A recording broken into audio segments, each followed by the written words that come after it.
бай Коца от Кремен, македонец по рождение. Има, значи, македонци. И има, разбира се. Татко ми беше македонец, чичо ми я не мога да съм нещо друго. Съм македонец. Така мина моя живот и кога бех на училище, средна школа, ме готвя за изключване от това се викаше ДКМС, Димитровски комунистически младежки съюз. Не можеш да прогресираш към друго, ако не си ДКМС. И ме беха обявили за изключване от училище. Проведе се събрание и днес, за съжаление, разбрах, че това съученик, който ме защити, преди месец-два си е отшъл от този свет. Бог да го прости. Той излезе с мнение изказване, че аз съм се повлиял от книги, че няма нищо лошо, че нищо не трябва да се прави лошо. И така той прекрати беседата. Ти си кажал дека си македонец, що им каже? Да, но той вика, оставете го, той така чете много книги. От дете е македонец. Той знае истината, но така да се оправдаваме.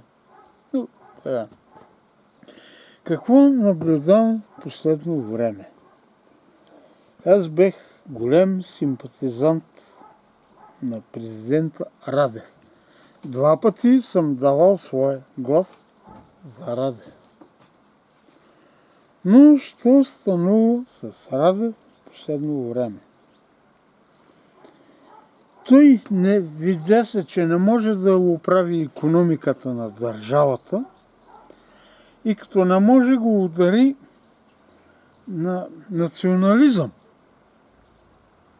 Така е по-лесно да найде друг виновен, да не е той. Интересното е какво кажа той за отношенията с Македония. Той каза така: в края на Втората световна война манастир Прохор Пчински е Аснум. България идва 9 септември. Но каза и друго, което нещо е много впечатляващо, че около тия дати в Македония са избити в концлагери точно 10 000 българи. Абе, не е един повече, не е един по-малко. А па още по-фрапиращо, защо не кажа поне едно име? Да каже, това е българин от Македония, Госово Тепали. Това е говор на омразата.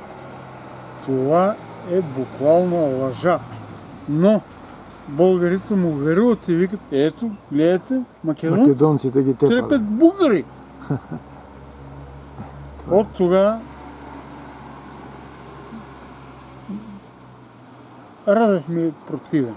Жалко, че съм дал 2 гласа за него. Я като македонец не го одобрявам. Те и другите македонци не го одобряват. Но уния българите му веруват. Викат, така е. Така.